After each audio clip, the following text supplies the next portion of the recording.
All right, let's do another Q&A. Now,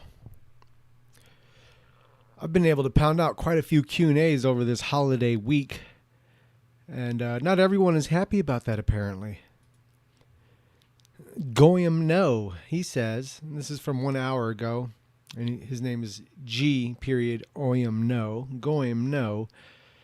He says, I really like your content and I've been watching for a long time, but all you do is make drunken Q&A videos anymore. Although I do enjoy the Q&A format, I think you've forgotten your mission and what brought/brings people to you in the first place. I'm not purity spiraling, but it is as if you're taking the path of least resistance, no longer willing to put in the effort. Sad. Side note, and now here you are smoking weed. Don't get me wrong. There is nothing wrong with smoking some weed and having a few drinks from time to time. It's quite another thing to go out of your way to put that behavior on display. If there isn't a thread of nihilism in that, I guess I have more to learn. Anyway, here's to you finding your way back to more meaningful work from what looks like to me like a cycle of multiple dependencies. So, yeah, let's break this question down. First, this channel is, to me, it's more intimate, this channel. This, you can look at the subscribership on this compared to the Culture Thug account, and it's vastly different. And, that's a good thing as far as I'm concerned. This is where I can express myself and be more intimate. And this is where we can dive into questions and go into rants. As you'll remember, Goyam No, you said you've been watching my channel for a while now. My first channel, before I got banned, I even had the weed bowl up on the, I had a page from a Kindle book I was reading. I had the weed bowl right there. I think I even had a glass of wine next to me. And there's a picture I remember taking as I was sitting out there reading one day in my backyard. I was like, oh, what a beautiful scenery and how good everything was. A little bit of wine, a little bit of herb, and reading a good book. I believe the book I put up there was on Cesare Borgia, was the one I was reading at the time I took the picture. So I put that out there to chase away the Puritans. Why do I put this behavior on display? Is to do that. I've met too many hypocrites through that. And I've even had people message me that say, oh, I smoke secretly, but my friends, look down on that, but they all drink or smoke cigarettes. And I hate that mentality. So I understand why someone would view putting those things out there negative, in a negative light. I can easily smoke before I put on the camera, or drink, before I put on the camera, and not let anyone know. But, what's the point in that? I like the full disclosure. I like to show you, even drinking or smoking or sober, it's all the same. The same thing occupies me. I mean, just think of drunken conversations you've had with people. You go into a bar, you're not going to get too many drunken conversations on the things we get into, on the things a lot of you are concerned about and that I'm concerned about. And this is why this fills us. So it doesn't matter drinking or not. You're lubricated, you're a little more inebriated, but outside of that, everything's the same. So I don't view it in a negative sense. And it kind of started off that way by luck. It was just typically on the weekends was when I had a chance to do Q&A videos. Typically UFC would play on the weekend. My brothers or some friends would come over. We'd watch it. I think I've explained before, I'm a big time mixed martial arts fan. So it would just kind of fit after everyone would go home, like, boom, let me go knock out some of these Q&As real quick. And it'd be happening while I'm drinking. Then the theme started from there. And I like the theme. Like I said, it feels more intimate. So it's not many people are watching this channel. You don't need to worry. And, why even this channel's around, if you remember from the first Culture Thug account, before I got banned, I was first only doing like the book breakdown videos on certain topics. And then I started doing a couple rants and Q&As. Then more people started asking for more rants and Q&As. And one of those rants on why people hate Jews.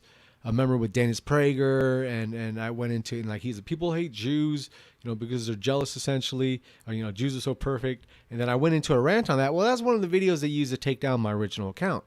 So when I came back and made the new Culture Thug channel and this channel, I was like, well, I'm going to separate them. I'm going to do something just for my rants and Q&As and something just for like the book breakdown videos. So that's always going to be there. And that's what I want people to be attracted to. And it's good I separate, because I separate my personality from the informational content I'm putting out there. And I think that's a very good thing, because a lot of people might not like the personality, but I don't want them to chase them away from anything they can learn from looking at that channel. So I think it's a good separation of the two. And as far as, motivation and all this, don't get it twisted, my friend. This is fucking virtual reality. This is all fake. Every video I make, it's all fake. My mission is not to put out videos. My mission is to see victory in my lifetime. So personally, I have a 10-year plan where if nothing's around, is to build myself physically, mentally, spiritually in tune, so I can deal with anything that comes and do the best at trying to achieve my goals. And unfortunately, I'm going to have to run for some local positions and go from there and see how far I can go and see what I can do, see what else is there. I have a slight hope that something will come along before I have to, go about things alone, to where I would be a part of something, which would be even better. So that's my missions. All my missions are in the real world.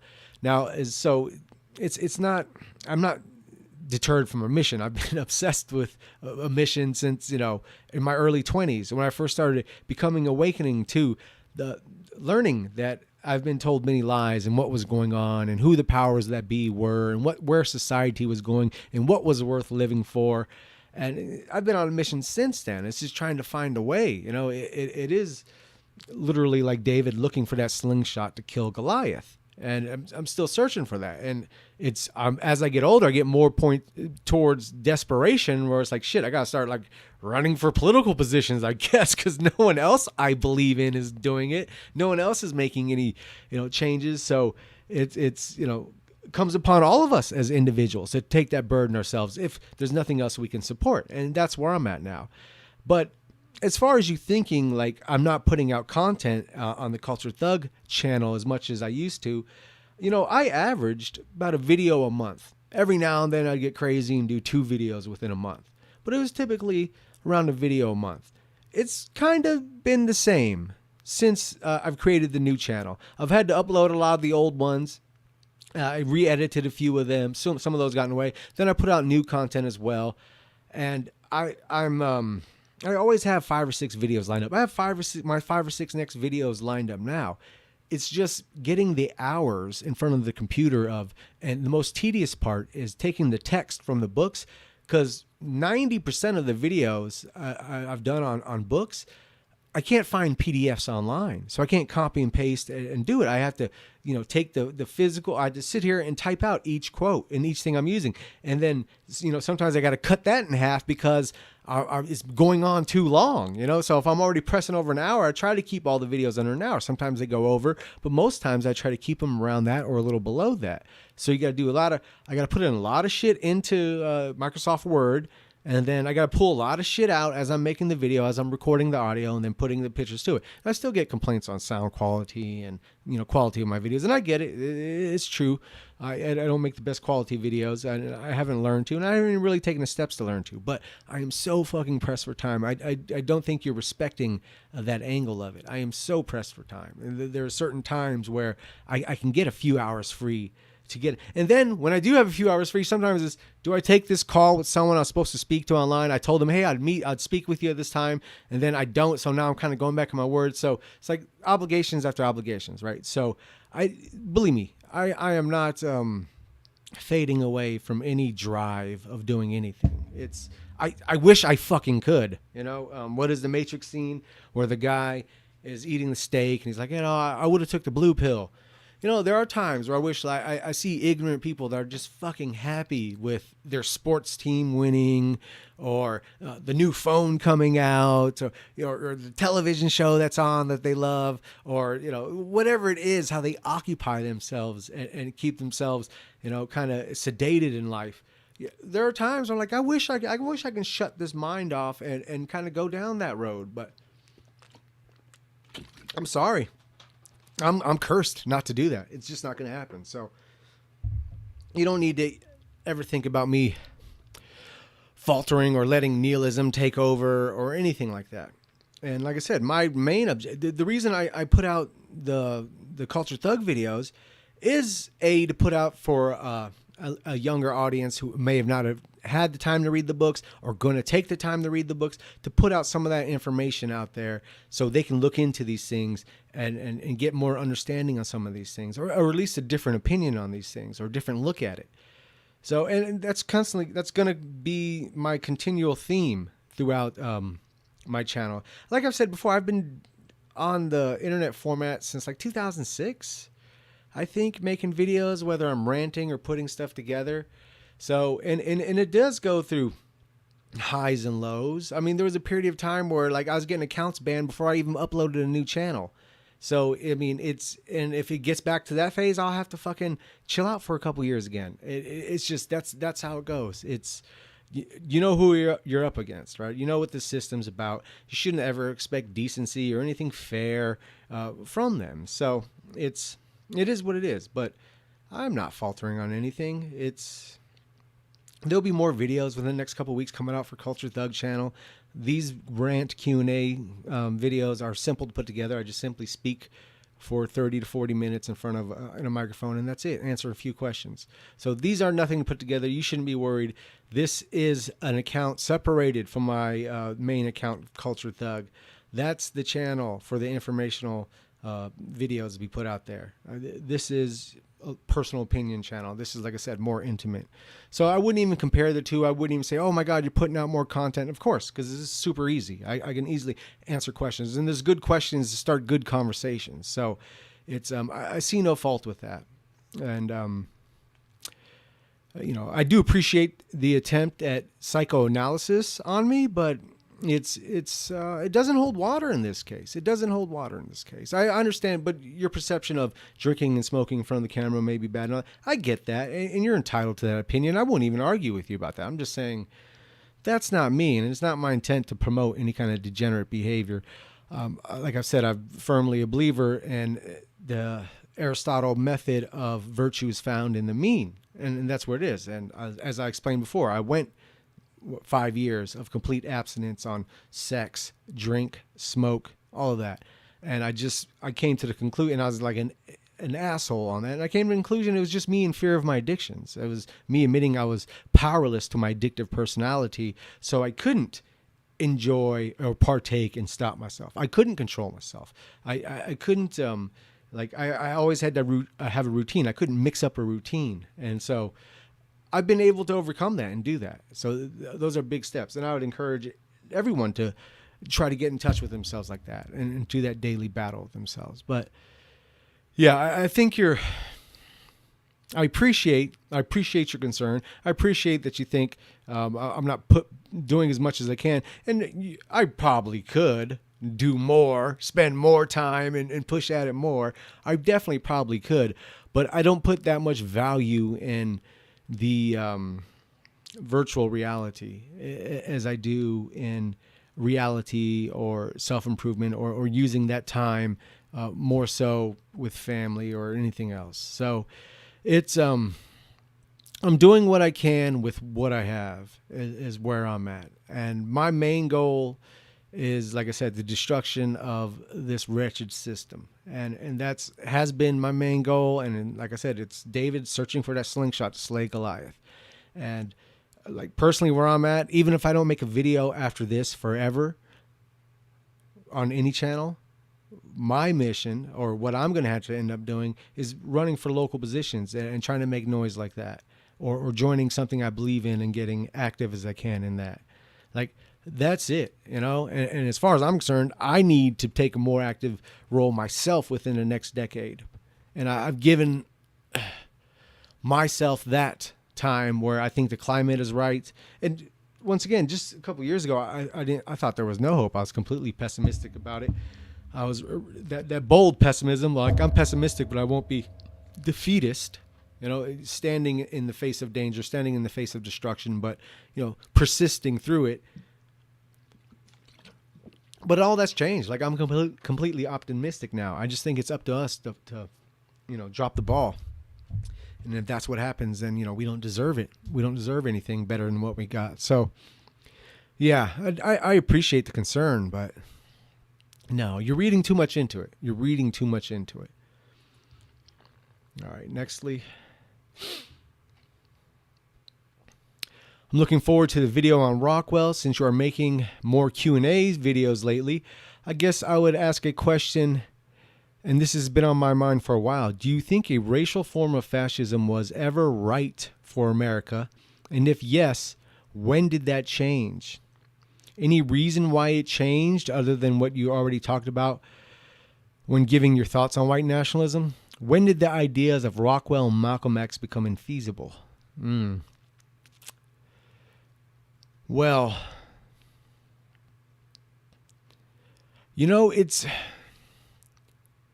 this is the problem when you have a society built on a contract, and the contract isn't specific or well defined enough, like the Constitution, because many people argue that it was racial, but yeah, it was, but only for a certain fraction of whites, right? Mediterranean, Eastern Europeans, they weren't included in the Constitution. So then America slowly went through, accepting this form of white, this form of white, slowly but surely resistance to this, much resistance to the Irish, to the Italians, etc. Right? We all should know America's history and kind of the ethnic conflicts that came along with it.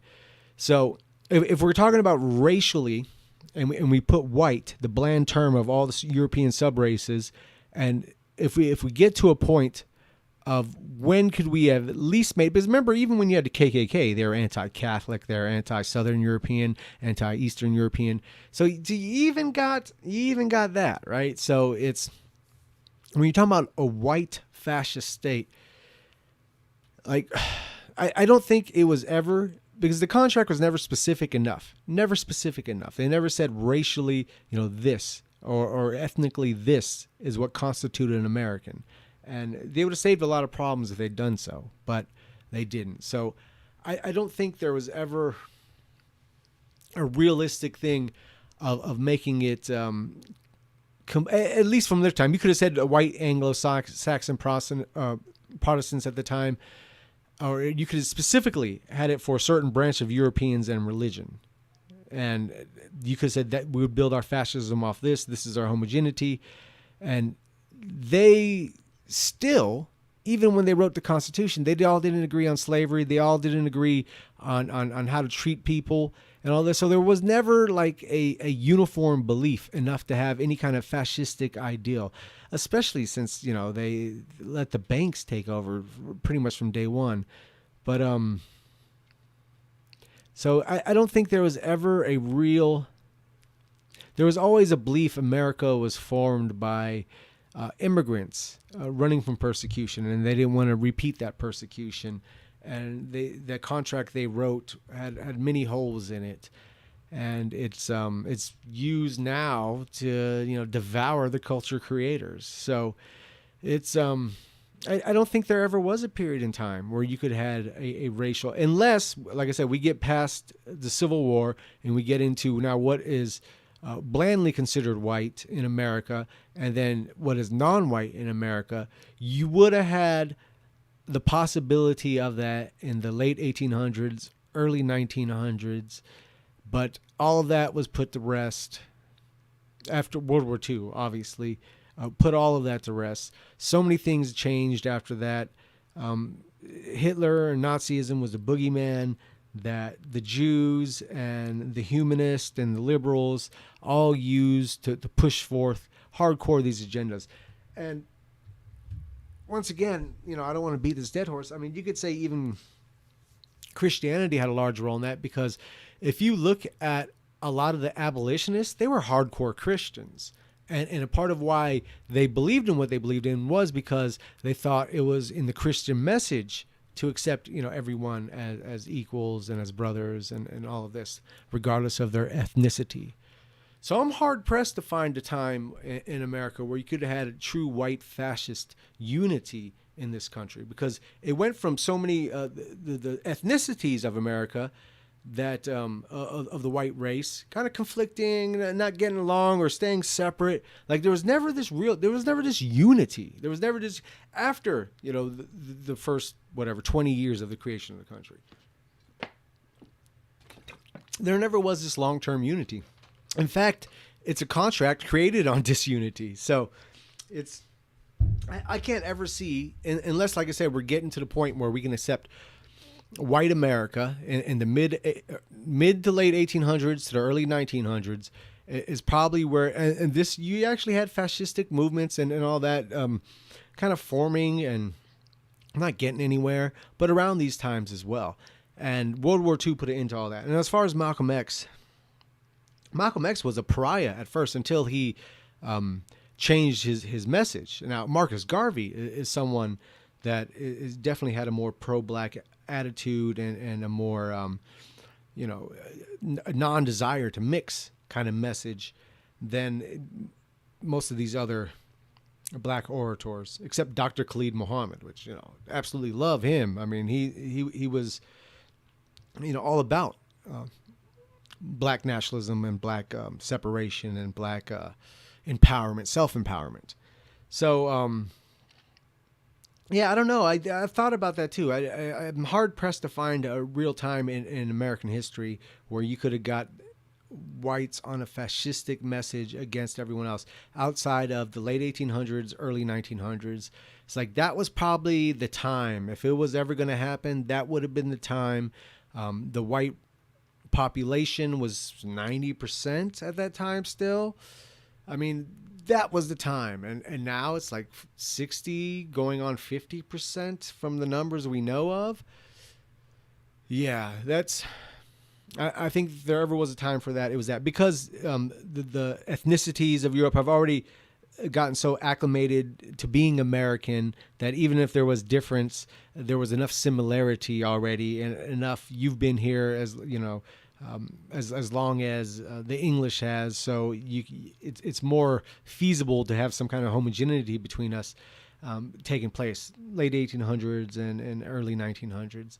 And before that, I mean, there was a lot of ethnic division, and even if it wasn't hostile, it was still division. And there was periods of hostility too, but there was a lot of division periods. So it's and people too much try to rose glass history when they want it to fit their view, and I see people doing this all the time with the history of even white folks in America. It's never been like all Germans, like you can have a German unity because they were ethnically German. There was a lot more commonality and homogeneity than more the English or, European sub races and people from European nations. They always had the advantage of having a lot more homogeneity than American whites. They've always had that. And it's, I think the period of time we had was, like I said, late 1800s to early 1900s. Like this was any moment to seize opportunity was there, and it just didn't happen. And then World War II just put an end to anything close to that. And then 1965 completely killed this fucking country. So it's I don't see anything after that having a chance. Next, do you really think a fascist government must have a strong commitment to always telling people the truth? I think we should be more Machiavellian and tell people what they need to know and use propaganda to encourage goals that are in their interest or in the greater good interest to achieve. I also think it could create mass panic. The common people have proven again and again that they are incapable of making wise decisions with the info they are given. Personally, I believe in a fascist society. We should teach the people what we need them to know and perhaps build a separate intellectual segment of society. See, that those are philosophize and solve problems. Well, you'll have that anyways. Okay, you don't need to build that. That naturally happens amongst humans. So you're gonna get that anyways. I agree with you and disagree with you. Here's where I don't think you should ever lie to the people. I don't think, and that might sound idealist, but it's just a belief I have. You shouldn't tell lies to the people because you lose the trust and their support and their commitment to you as a leader and as a system when you start doing that. But I don't think you need to tell the people everything. Okay, so it's two different things. I don't think there should be full disclosure on everything you do. But if something arises and you're asked of something, and it should be told truthfully. right? So I think there's a fine line there. So if you don't want to divulge everything, and there's no reason to do so, and most people wouldn't care to do so as long as the major truths and major issues are addressed honestly, there'd be no reason to do that. In fact, they would even accept that. Hey, we don't need to know what they're doing militarily or what they're working on this. We really don't need to know. We trust them to make the right decisions, and we know that could, harm their way forward. A bit idealistic for thinking of a society to think like that, but we can build humans to that. We can. If we can turn them into porn addicted degenerates, we can turn them into decent rational people and emasculated people and people who are part of something greater. We can do all that. So it's we don't need to tell them everything all the time. But no, I don't think we should ever lie. I just don't think. I think we open the door to a lot of bad shit when we do that. And then once you tell one lie, you're more comfortable telling another lie and another lie and another lie. So yeah, I think that's something we need to stamp out, and it's we need to stamp out a society that's as irrational as this society is today. So believe me, when we're talking about the mass we're dealing with, it's not the mass we have today. It just simply can't be that. And even though human nature is human nature, you could still use those faults in human nature towards something positive if it's used correctly, if they're directed in the right direction. So, I don't think we should tell lies, but at the same time, I don't think you need to divulge everything. Okay, you say you are for any type of fascism. Why? Don't you think some fascist movements did more damage than good? And that there were more fascist movements only in name? Yeah, of course, to both those, of course. To explain further, I'm ethnically Serbian. I cannot say I support all fascist movements because the existence of the, how do you say that? Ustaše movement. He's talking about this Croatian group of fascists that did a lot of ethnically cleansing of Serbs and Jews and other people too during the World War II period. So yeah, of course I'd see why you'd be against that, especially being Serbian. So obviously, if there's a fascist group fucking like ethnically cleansing or cleansing Americans, yeah, I wouldn't be supporting that. But I think you're getting the general theme of what I was trying to talk about was, yeah, I'm for any people that have a nationalist belief in the nation, their nation. Now, what you're talking about is a bit of an outlier to what I'm talking about. It's an existence. So obviously for you, but maybe for the Croatians, they'd view that as a positive thing, and the Serbians would not. So, it goes back to one freedom's fighter is another man's terrorist. Back to that. But the point I was getting at was anyone, because the question was about Jewish fascism, and when I think of Jewish fascism, I think of like Zionists essentially. So it's like, yeah, if you're all about your statehood and building up your statehood and yourselves and all that, hell yeah, that's a good thing. So that's what I meant by that. Not to be taken too literally for every movement out there. And like I said, Croatian fascists may look back in favor at that organization while you look back in disgust at them. So that plays a lot into it too. But I understand what you're saying, and of course there's numerous fascist groups out there that misuse it. Most people misuse the term fascist. That's what I've come to find. Most people that call them. So I hate identifying myself as a fascist. And it's because it's not because the media has put such a bad connotation on it, which they have. It's because the people that call themselves fascists have done so themselves. So that's, yeah, of course there's a lot of fake fascist groups out there. And, but that's the reality of it. But my general point was I'll support any kind of groups that are fascistic. And more so than anything else. And I meant that nationally. I didn't mean that by ethnic conflicts between Croatians and Serbs and things of that nature. I don't know enough about the history between Serbs and Croatians to even peel back the layers on that onion. But, I would hope that whatever, if anything like that exists today between the Serbs and the Croats, that some kind of conclusion would be reached between them if the opportunity ever presented itself where they had to have conflict with each other again. So, and lastly, Salazar, Someone's asking me about Salazar, and you're from Portugal, and so you'll probably have a more in-depth belief and knowledge of him, and your opinion will probably be more closely rooted in that. I look at Salazar as like a Franco character. Salazar he crushed the fascist movement in Portugal, and he was authoritarian, rightist, conservative type. And while it's more preferable to the leftists and the communists, for sure, it's they still crush the fascists, and it's like Franco did, and kind of laid in bed with capitalism a little too much. So that's my opinion on him. I mean, he's the lesser of the evils outside of any the fascist organizations he suppressed, but he's